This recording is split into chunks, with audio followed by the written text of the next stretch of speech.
India explores 49% foreign stake in nuclear power plants. As we know that कि India में दो sector जो reserve हैं, that is nuclear sector and Indian railways है ना, तो जहाँ पर फॉरेन इन्वेस्टमेंट अभी तक अलाउड नहीं है। तो अभी गवर्नमेंट ऑफ इंडिया, क्योंकि अमेरिका के साथ हमारी डील ऑलमोस्ट फाइनलाइज्ड है ना, और थोड़ी दिनों के अंदर हो सकता है कि ये इस डील के अंदर को प्रोग्रेसिव चेंजेस आ जाए। Now what is the point कि अगर गवर्नमेंट इस न्यूक्लियर डील के इशू पे अगर 49% अगर अलाउ कर देती है, तो इसका मतलब 51% स्टेक अभी भी गवर्नमेंट ऑफ इंडिया की या इंडियन कंपनीज के पास ही रहेगा। तो पॉसिबिलिटी ये है कि इससे क्या होगा कि इससे फॉरेन सेक्टर, इस न्यूक्लियर सेक्टर के अंदर फॉरेन इन्वेस्टमेंट है कंपैरेटिवली इंडिया की तरफ मूव करेगा। तो that is the basic requirement of India. Basic requirement means that is our basic requirement is electricity right now, because you can say power thirsty country like India, where the agriculture sector is growing, where the industry is growing specifically, and in that case, when the industry is growing, the industrial needs, basically the basic needs among the industry, that is electricity.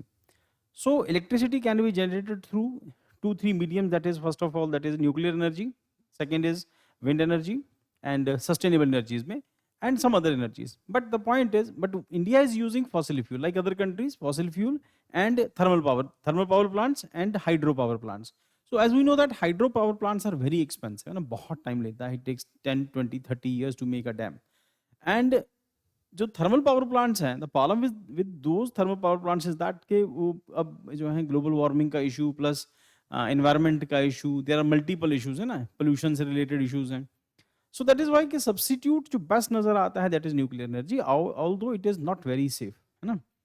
But the point is, अगर हम लोग American technology के accordingly जो जो comparatively जो small reactors हैं ना, उसका यूजेज करते हैं, तो इंडिया की जो एनर्जी रिक्वायरमेंट्स है वो काफ़ी हद तक जो है फुलफिल हो जाएंगी। ऑल्दो इंडिया प्रमोट कर रहा है जो सोलर पावर मिशन है प्राइम मिनिस्टर मोदी की उसके अंदर, और जिसमें सब्सिडी भी ठीक ठाक मिलती है ना। तो द पॉइंट इज, अगर ये पास हो जाता है न्यूक्लियर जो डील है, क्योंकि अभी भी इसमें थोड़े से हिकअप्स हैं हमारी तरफ से भी, कुछ अमेरिका की तरफ से भी हैं, और अगर अमेरिका मतलब इंडिया अलाउ कर देता है 49% फॉरेन इन्वेस्टमेंट, तो पॉसिबिलिटी है कि, हालांकि इसमें सिक्योरिटी इशू वाला क्लॉज जो है अभी तक इंडिया उसमें बहुत क्लियर नहीं है, इंडिया की सिचुएशन क्या करेंगे उसमें।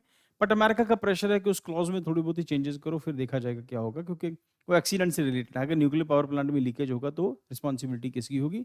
तो अमेरिका की तरफ से प्रेशर था, या हमारे उनका भी तरफ अपने उनके अपने जो उनके अपनी जो आइडियाज़ हैं या रिजर्वेशन हैं उनके, दैट इज़ कि इसकी रिस्पॉन्सिबिलिटी जो है वो न्यूक्लियर जो कंपनी है उसकी नहीं होगी। इसके लिए इंश्योरेंस कंपनी रिस्पॉन्सिबल होंगी जिन लोगों ने उसका इंश्योरेंस किया है। सो लेट्स सी क्या होता है इसमें। तो 49% owner in nuclear power plants is confirmed by the government sources. India is poised for the significant policy shift by considering up to 49% foreign investment in its nuclear power sector. This move aims to bolster clean energy capacity, reduce reliance on the coal, and advance carbon emissions reducing targets. If approved, it would be the first instance of substantial foreign involvement in India's tightly regulated nuclear energy sector, क्योंकि अभी तक तो ये completely government sector था। ठीक, good evening बेटा। Good evening दिशा बेटा, अपने वो जो था आपका, मेरे से फ़ोन पे बात कर लेना, एक बार आप कलेक्ट कर लेना प्लीज़ अपने नोट्स वाले, है ना। सो तो जो रेस्ट ऑफ द टेस्ट हैं, आई विल ट्राई कि मैं एक दिन के अंदर 3-3 2-2 3-3 टेस्ट करके डाल दूँ, तो आपको प्रैक्टिस के लिए ठीक हो जाएगा।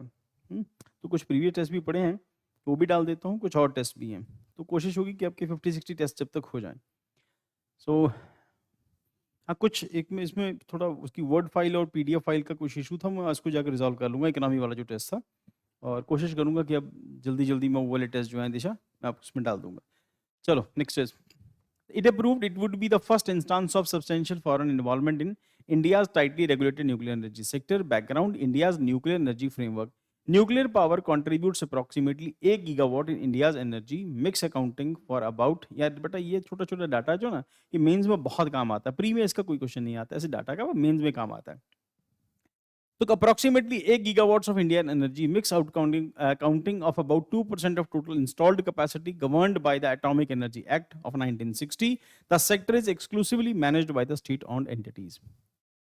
With no prior allowance to the private or foreign ownership, in 2008, civil nuclear deal with the US opened opportunities for foreign collaboration.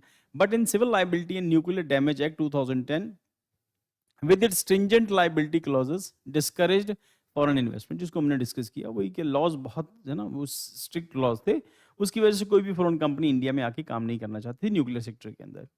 तो की aspect of the proposal 49% foreign investment इसके अंदर। The policy would allow foreign firms to acquire up to 49% equality in the nuclear power plant subject to the, अब यहाँ पर important है, rigorous government approval process to ensure security and compliance। हो सकता है कई सारी कंपनीज आए, तो गवर्नमेंट उस प्रोसेस में बहुत स्ट्रिक्ट रहेगी ताकि अगर ऐसा कुछ हो भी कल को मिस्टेक्स के लिए कोई जगह नहीं रहे। तो legislative changes to enable this shift, amendments are planned for Atomic Energy Act 1960 में change करेंगे to permit private companies to build, own, operate nuclear facilities and engage in atomic fuel activities. Next is civil liability for nuclear damage act 2010 to revise liability provisions that have hindered foreign and private investment. Draft amendments are expected to be presented to the federal cabinet soon, targeting approval during the parliament's monsoon session in July 2025. Private sector engagement. India's conglomerates such as Reliance Industry, Tata, Ambani, Adani, यही सब कुछ company, Vedanta exploring investment worth approximately $26 billion in the nuclear sector along with the foreign firms. तो India के obviously बड़े बड़े business houses वहीं आएंगे, इसके अंदर प्रॉफिट भी है, इसमें कोई शक नहीं है, रिस्क तो है ही है। Strategic significance क्या? Advancing carbon goals. India's commitment to net zero emission by 2070 depends on the expanding clean energy sources. Nuclear power is vital for meeting nighttime electricity needs when renewable sources like solar and wind and are less available. अब हैं तो सही, solar है, wind है, पर it is not possible for everyone कि 2 लाख रुपए लगा के वो अपने घर के ऊपर पहले सोलर पैनल लगाएगा, फिर उसकी रिटर्न देखेगा, फिर सोलर पैनल साफ भी करेगा, धोएगा भी, है ना। तो ये थोड़ा सा कॉम्प्लिकेटेड काम है, लगाना मुश्किल नहीं है, बाद में मेंटेनेंस भी है उसके बाद, ठीक। और ये भी है कि लगाना मुश्किल नहीं है, कि एक एस्पेक्ट ये भी है कि आपको 2 लाख रुपए 2.5 लाख रुपए जितने का भी आपको प्लांट लगाना है, वो जो ऊपर लगेगा सोलर पैनल्स लगाने हैं, 2-2.5 लाख रुपए लगा के आपने पैसा ब्लॉक भी तो कर लिया, आपके पास एक्सेस मनी होना भी तो चाहिए ना, 2-2.5 लाख रुपए लगाओगे, फिर वो गवर्नमेंट का प्लान है, वो कितनी बिजली बेचोगे, कितनी खुद के लिए यूज करोगे, बड़ा कॉम्प्लेक्स है। तो आम मिडिल क्लास आदमी इसमें फंसना नहीं चाहता, हाँ। और उसके बाद और ये भी है कि आम आदमी की बस की है भी नहीं, थोड़ा सा उससे ज्यादा है ये। Goal 100 gigawatt by 2047, that is the goal. Government aims to secure scale nuclear capacity 8 gigawatts to 100 gigawatts by 47, necessitating significant liberalization and investment in the sector.